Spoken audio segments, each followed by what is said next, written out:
చెంతని నిలిచే క్షణం మగజన్మకు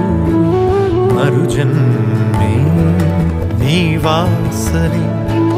తగిలే క్షణం తలొంచింది నాలోని గర్వం ఏ వీరుడైన గాని దాసోహమై పోడా చూస్తే చాలు వదనం లోలో ఏదో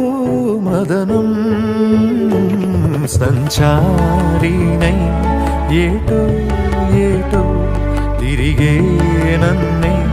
అధికారంగా నీ కళ్ళ సంకెళ్ళతో బంధించిన సఖీ